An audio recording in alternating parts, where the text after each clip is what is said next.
istilah bahasa Arab ada banyak jenis. Yang pertama mu'arik, yang kedua harbi, yang ketiga ghazwah. Ini semua maksudnya ialah perang. Cuma beza mu'arik ini berbeza dalam pertempuran. Pertempuran itu mu'arik, ataupun disebut juga mu'arik sebagai pertandingan, disebut dengan istilah al-mu'arik. Manakala peperangan yang disertai dengan Nabi disebut dengan istilahnya ialah ghazwah, ghazwatul rasul. Maksudnya ada peperangan yang Nabi sertai dan ada peperangan yang Nabi tidak sertai. Maka dengan yang Nabi sertai tersebut namanya ialah disebut sebagai istilahnya ghazwah.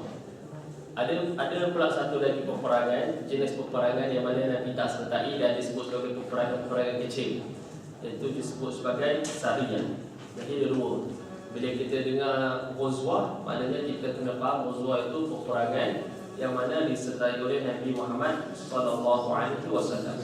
Manakala sariyah ialah peperangan yang mana berlaku tanpa penglibatan ataupun penyertaan daripada Nabi Muhammad SAW.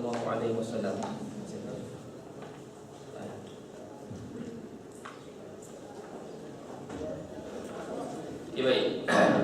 Kita terus kepada peperangan yang pertama, iaitu Badar Kubra. Badar Kubra ni bahasa semua makruf cerita dia, semua makruf kisah dia. Sebab Badar Kubra ni setiap kali bulan puasa akan ada iftar jama'i. Kemudian ceramahnya ialah Badar Al-Kubra, sebab dia berlaku pada bulan Ramadan. Dan dalam peperangan Badar Kubra adalah satu peperangan yang berbeza dengan peperangan yang lain. Sebab itu walaupun ada sahabat-sahabat Nabi buat dosa, buat kesalahan, tetapi bila dicek, disemak dia ahli Badar, maka diampunkan dosanya. Berbeza dengan peperangan lain. Ada sahabat-sahabat Nabi ataupun ada dari kalangan orang Muhajirin dan Ansar yang mana tidak terlibat dengan peperangan Badar, tapi dia terlibat dengan peperangan Uhud, dia terlibat dengan peperangan Khaybar, terlibat dengan peperangan lain. Tapi walaupun banyak peperangan Badar ini diberi sedikit keistimewaan berbeza dengan peperangan lain.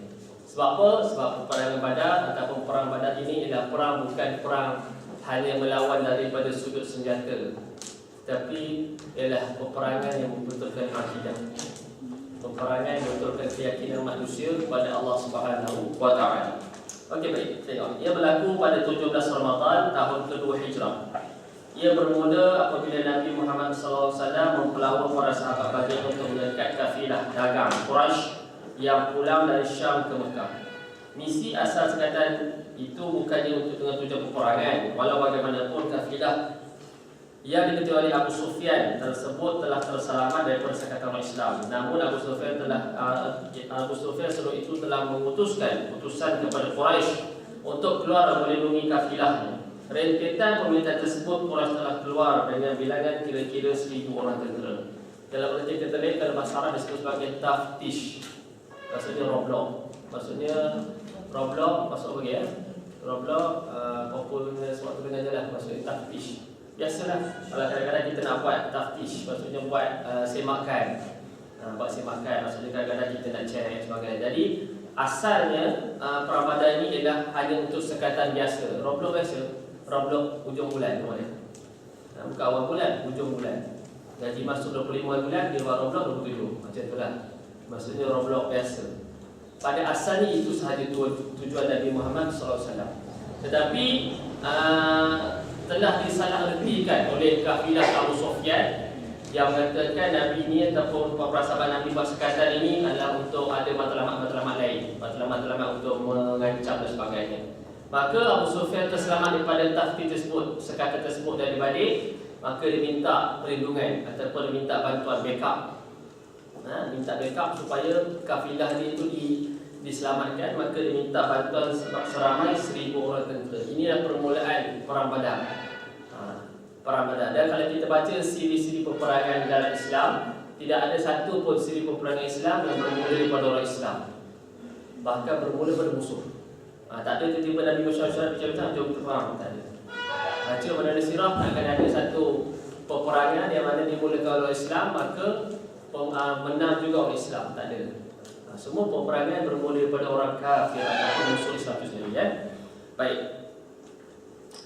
Antaranya 600 orang tentera berbaju perisai, 100 ekor ekor kuda yang dipakaikan 100 baju perisai. Ini tidak termasuk baju perisai berjalan kaki dan 700 ekor unta. Ini 1000 orang kafir Quraisy yang nak menyerang Nabi Muhammad SAW. Mereka turut membawa penyanyi perempuan yang memukul gendang dan menyanyi mengutuk orang Islam. Bilangan orang Islam pula seramai 313, ada juga yang menyebut 314.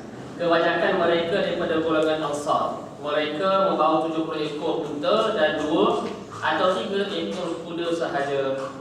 Mereka berdiri dalam kumpulan kecil menaiki unta tersebut dari satu masa ke satu masa sebelum Nabi Muhammad SAW memasuki pertempuran. Bagi dia mengambil pandangan para sahabatnya, khususnya kaum Ansar. Ini disebut tentang beberapa fakta. Yang pertama disebut tentang kekuatan tentera kafir Quraisy ketika itu 1000 orang dengan cukup kelengkapan perang. Memang dia orang datang untuk berperang. Adapun kalau perang ni confirm menang. Daripada sudut persediaan, persiapan semua memang cukup untuk mengalahkan tentera Islam. Dan kalau kita tengok juga bawah, mereka turut membawa penyanyi-penyanyi perempuan yang memukul gendang dan menyanyi mengutuk orang Islam. Pada zaman dahulu saya ada pernah cerita semalam, orang Arab dia ada sebut sebagai syair. Syair ini adalah satu dendangan ketika zaman sebelum kedatangan Nabi sehingga selepas kedatangan Nabi adanya syair.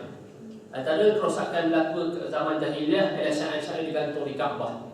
Maka bila Nabi datang, maka Nabi tukar syair-syair itu dengan ayat Quran. Bila datang ayat Quran tersebut tidak mampu untuk melawan sudut balaghah, sudut tata bahasanya, keindahan bahasanya dengan bahasa syair. Okey. Jadi perempuan-perempuan yang diubah untuk apa? Adalah untuk memberi satu semangat pada pahlawan-pahlawan perang untuk terus berperang. Jadi disebabkan sirah inilah kita buat hari ini, kita buat pom-pom duduk pada bagi semangat bola. Apa semangat bola? Lalu nak skor tengok perempuan bola terlepas. Hari nak skor. Mungkin itulah sirah Nabi, mungkin. Ini nak sebut ialah dia orang Islam pun ada antara penyair Islam ialah Hasan bin Sabit. Penyair Islam yang mana bila menang perang dia akan bagi satu taujihat dalam bentuk syair. Taujihat apa panggil hamasah, bentuk syair hamasah, bagi semangat untuk berjihad, dia bagi semangat untuk jihad, bagi syair sedikit. Syair tersebut di antara keistimewaan orang Islam, keistimewaan orang Arab, di antara daripada syair ialah khitabah ataupun khutbah. Khutbah dulu dah ada khitabah. Maksudnya khutbah berdiri atas satu batu tempat yang tinggi bagi taujihat pada pasukan perang untuk berperang. Biasalah macam kita hari ni lah kan. Kita ni pun biasa kalau kita buat program atau buat apa, pengarah akan bagi taujihat. Lepas habis mesyuarat, pengarah ke pimpinan ke akan bagi taujihat. Sebab apa? Manusia ni iman dia yazid wa yanqus. Kadang-kadang naik, kadang-kadang turun. Jadi kena bagi sedikit taujihat.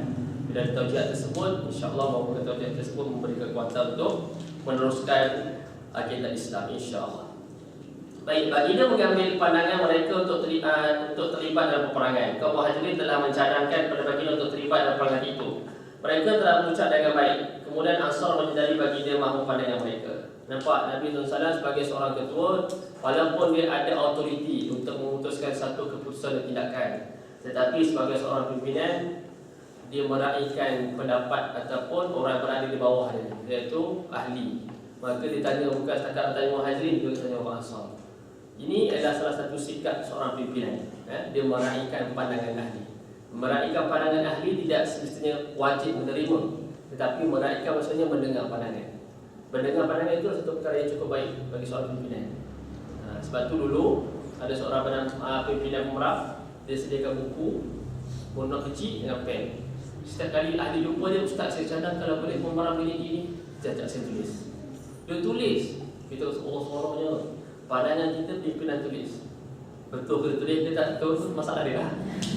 Tapi dia bawa pelapan dia tulis tu, okay, bagus lah tu. Kau dia buat nota dengan 1, 2, 3, kita sebut cacat, dia buat 1, 2, 3 je. Okey, ya, boleh lah. Contoh. Itu masalah dia lah. Kan? Itu bukan masalah kita. Tapi kerelaan dia untuk ambil pandangan ahli itu sudah perkara yang baik sebenarnya. Terutama pimpinan yang baik. Dia akan jadi macam ahli itu akan rasa dihargai, akan rasa bagusnya pimpinan pun ambil pandangan dan sebagainya. Baik ya? Lantaran itu Sa'ad bin Mu'az, ketua daripada kalangan Ansar, berkata kepada baginda, "Wahai Rasulullah, kami telah beriman dengan kamu, membenarkan risalahmu. Kami menyaksikan apa yang kamu bawa adalah benar dan kami telah berikan janji juga ikrar untuk mendengar arahan dan taat kepadamu. Oleh itu teruskan wahai Rasulullah, apa yang kamu mahu. Kami tetap akan bersama kamu demi Tuhan yang memutuskan kamu membawa kebenaran. Kalau bentangkan kepada kami laut ini, nescaya kami akan mengharunginya bersama kamu. Tiada seorang pun daripada kami yang tercicir. Kami tidak benci untuk bertemu musuh kami besok. Kami kaum yang sabar ketika perang dan jujur, tidak belut ketika bertemu musuh. Semoga Allah membuatkan sesuatu berlaku pada kalangan kami yang menggembirakan kamu, berangkatlah bersama kami dengan berkat Allah." Ini di antara benda-benda ataupun disebut sebagai kalam atau jihad diberikan, ataupun sebagai satu sokongan yang diberikan daripada peringkat ahli kepada peringkat pimpinan. Penting sokongan daripada peringkat ahli peringkat pimpinan penting. Sebab dia ada dua keadaan. Ahli berada di bawah, dia tengok pimpinan berada di atas. Masa pimpinan bila berada di atas, dia boleh nampak banyak lagi benda berada di bawah, dia tak sama. Macam mana kita bisa dengan perumpamaan sebuah bahtera kan, bawah dengan atas. Kalau bawah nak air, dia tebuk je, maka bahtera tersebut karam. Maka penting kat situ ada toleransi. Yang bawah kadang-kadang kita berada di bawah dan kadang-kadang kita berada di atas. Sama juga pimpinan. Sebab tu pimpinan dia punya sifat dia jangan eksklusif, tapi inklusif. Jangan rasa nak pakai semangat semua. Nak rasa pakai tie, pakai coat tu dalam bilik ekor je. Kadang-kadang kena turun juga ke bawah, dia turun juga pada masuk pinggang, masuk huyung dan sebagainya. Merasai macam mana ahli bekerja. Itu lebih baik. Itu namanya inklusif, bukan eksklusif. Baik, peperangan meletus dan berakhir dengan kemenangan orang Islam. Sekitar 70 orang musyrik telah terbunuh, termasuk ketua mereka yang paling tega. Tega dengan kesyirikannya, iaitu Abu Jahal. Baik. Kalau kita lihat dalam Quran menyebut bagaimana kisah perang Badar ini dalam cerita yang paling panjang. Dan kalau kita lihat perang Badar ini adalah peperangan macam yang anda sebut tadi, ialah peperangan berbentuk akidah. 313 nak lawan 1000. Logik akal confirm kalah. Logik akal kalah. Sebab 313 nak menentang 1000 orang dengan tidak ada kekuatan senjata dan sebagainya. Tapi salah satu perkara yang kita kena faham, intansurullah ayyansurukum wa yusabbit aqdamakum. Bila mana kita bantu agama Allah, Allah akan bantu. Maka peperangan Badar ini ialah peperangan yang melibatkan akidah umat Islam. Sebab itu 313 ini disebut ahli Badar, dan ahli Badar ini diampunkan oleh Allah SWT dari segala dosa. Buat apa pun dah bincang ahli Badar, maka dia terlepas. Sebab apa? Perang Badar bukan perang biasa. Dia perang untuk melihat akidah pegangan manusia. Sebab itu dalam surah Anfal juzuk ke-9 menyebut wa ma ramaita id ramaita walakinna Allah rama. Salah satu peristiwa yang berlaku ketika mana peperangan Badar. Bukan kamu yang melontar. Wa ma ramaita id ramaita. Bukan kamu yang melontar ketika mana kamu melontar. Walakinna Allah rama. Tapi Allah melontar ketika mana kamu melontar. Bagaimana kisah yang ada seorang sahabat Nabi baru nak baling lembing, tiba-tiba dah mati dah. Dia berkejut sebab apa? Ketika itu Allah turunkan nusrah, turunkan bantuan untuk bantu pasukan ataupun umat Islam ketika itu dalam peperangan Badar. Turut terbunuh sebagian pimpinan mereka yang ditawan pula kira-kira 70 orang. Baginda telah memerintahkan agar semua yang terbunuh dikebumikan. Baik, dalam istilah dalam peperangan ada dua jenis harta. Yang pertama harta ghanimah. Harta ghanimah, perang kalah, dia orang lari, ataupun perang semua mati, tinggal harta. Harta ghanimah ni maksudnya semua benda-benda dia bawa ketika dia perang. Maksudnya kalau dia bawa periuk ke, dia bawa microwave ke, dia bawa apa lagi? Dia bawa apa? Loyang wafer ke dia bawa kan? Contoh. Jadi tiba-tiba kalah. Jadi loyang tu kan nak bawa balik dah. Dah kalah. Dia tinggal, lari dulu kan, selamatkan diri. Selamatkan loyang, selamatkan diri, selamatkan diri, loyang tinggal tak apa. Contoh. Jadi ketika itu, bila jadi begitu, jadi harta tersebut disebut sebagai harta ghanimah, harta rampasan perang. Satu lagi harta disebut harta fight. Harta tak sempat perang. Maksudnya dia nak perang, semangat perang, tiba-tiba lari dulu. Tak perang lari, tinggal perang. Itu namanya harta fight. Harta fight ialah harta sebelum perang. Dah nak perang dah, tiba nampak macam nak kalah je, balik dulu lah. Balik dulu. Tak sempat makan pun tinggal. Balik dulu. Jadi itu nama harta faid. Dia ada perbezaan di antara harta faid dengan harta ghanimah. Harta ghanimah ni confirm dah boleh dibahagikan. Sebab apa? Dia mana harta rampasan perang. Harta faid ni tak perang lagi, tiba menang. Contoh, tiba-tiba dah lari dulu. Maka tak boleh lah ketika itu nak ambil sebagainya. Dia ada cara maqasid ataupun pengurusan untuk harta faid. Baik ya. Turut terbuka. Kemudian baginda pulang di Madinah dan melakukan syura dengan para sahabat baginda tentang urusan tawanan perang. Maksudnya bila mana perang akan ada orang-orang yang ditawan, musuh-musuh ditawan oleh orang Islam. Umar mencadangkan supaya mereka dibunuh. Abu Bakar pula mencadangkan supaya mereka menebus diri mereka. Rasulullah SAW menerima cadangan Abu Bakar. Oleh itu orang musyrik telah menebus tawanan mereka dengan harta. Nampak? Dia memang akan ada dua kontra, Abu Bakar dan Umar. Umar kata pancung je bagi mati je. Sia-sia je kita biarkan orang hidup. Contoh itulah. Tapi Abu Bakar kata jangan. Ini antara salah satu sifat orang Islam dalam tawanan perang yang mana ada di kalangan tawanan perang. Bila melihat Nabi mulai mereka 5 star, lain mereka bukan macam tawanan perang tapi sebagai tetamu.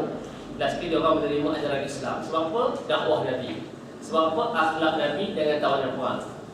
Sebab tu kita walaupun kita nak contohlah kalau kita di Mesir ni ataupun kita di Malaysia, kita tangkap orang curi. Orang curi. Kita memang boleh pukul dia. Memang kalau ikut geram memang pukul hijau semua cukup lah. Tapi ketika itu kita fikir sudut kenapa dia mencuri. Apa dari dia mencuri? Sebab apa dia mencuri? Tanya dulu. Dan selama mana dia ditahan, bukan satu lesen besar untuk kita tak bagi dia makan. Contoh dan sebagainya. Itu benda yang kena jaga lah untuk akhlak.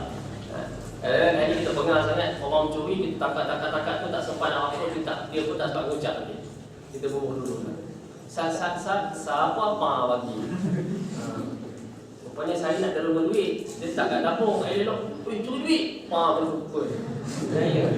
Saya baru nak masukkan duit dalam dapur. Tiba-tiba saya dituduh mencuri dapur masjid. Tak sempat. Mati dalam keadaan tak sempat dalam rumah pada dapur masjid. Naiklah.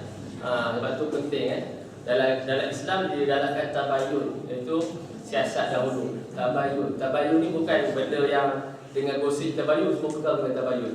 Ini dengan gosip tabayun. Itu pun tengok juga sanad. Sanad pada siapa? Kalau sanad pada ustaz, insya-Allah tak payah kaji dah. Confirm. Sahih. Dia takkid, insya-Allah. Alatul ila jannah. Tak boleh dengan tabayun juga. Tabayun penting. Kalau sifat ustaz dia kena tabayun siasat. Jangan ikut suka dia nampak macam sikau sikit, cari terus. Nampak hafiz Quran dia, bagus ni boleh buat suami. Masya-Allah. Okey. Baik. Itu adalah peperangan Badar, peperangan yang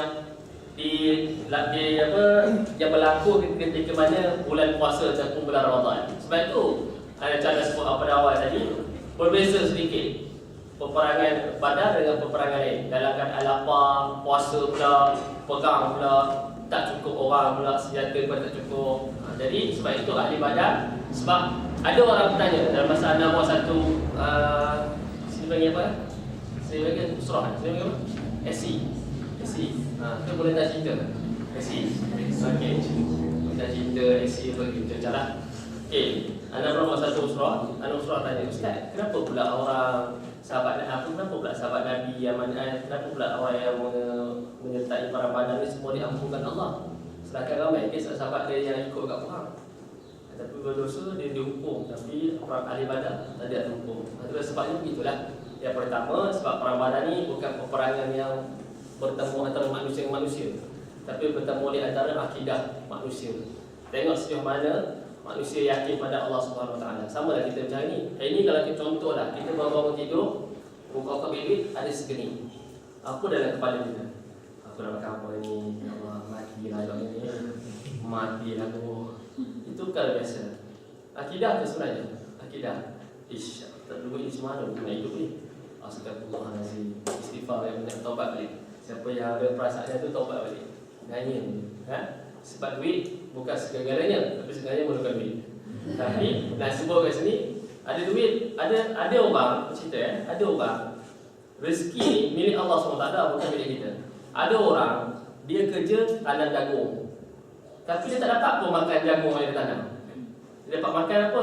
Roti cicak sardin. Dia tanam jagung banyak jagung, tiba-tiba banjir, habis jagung dia. Tanam jagung dia habis, tiba-tiba banjir, dia pun dipindahkan ke tempat pemindahan. Jadi tempat pemindahan tersebut dia tak dapat makan jagung, dapat makan roti cicak sardin. Rezeki itu milik Allah.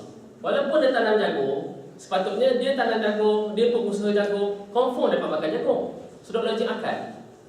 Tapi Allah uji, banjir datang, habis jagung dia sekali tenggelam. Jadi dia dipindahkan ke pusat pemindahan banjir. Kat situ dia orang jamu dia makan roti, jadinya enak dimakan begitu saja dengan cicak sardin. Jadi itu rezeki dia. Dia pun fikir, oh rupa-rupanya walaupun aku ni tanam jagung,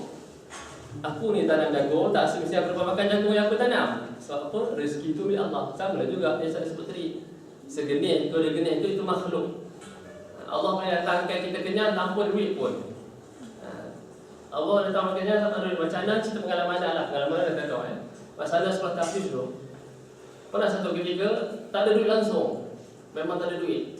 Ketika itu pun nampaklah, oi ada punya dalam angka aku buku himpunan solat sunat. Dia buka baca, oi solat sunat hajat 11 12 rakaat. 12 rakaat buat tak buat dah, masa tak ada duit tak buat pun, 2 rakaat tak buat. Tak ada duit 12 rakaat buat. 12 rakaat buat. Baca macam mana kefat tu buat.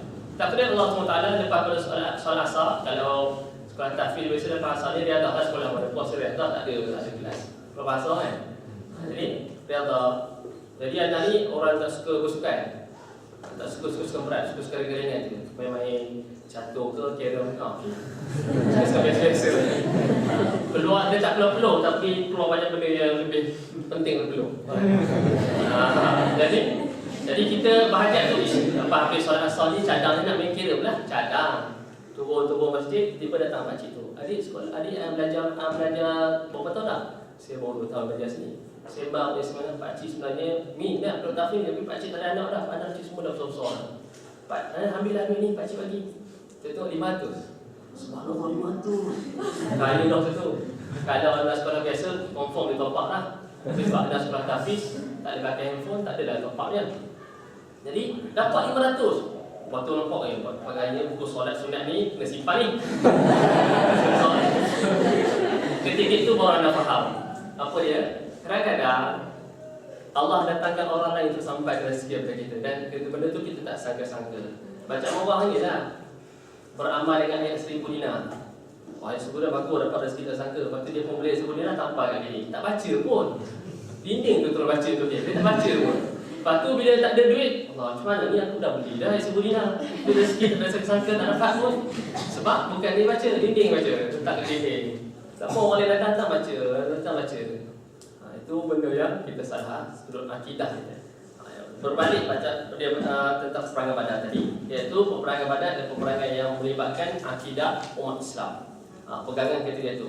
Kalaulah manusia ketika itu berpegang dengan konsep nombor, angka, maka ramailah orang tak tahu ketika itu takkan bersedia untuk pergi perang Badar. Sebab angka tersebut dah cukup jelas, 313 dengan 1000. Logik memang tak boleh lawan. Tapi bila mana meletakkan keyakinan pada Allah SWT, maka perkara tersebut dapat dilaksanakan ataupun dapat dimanfaatkan secara baik.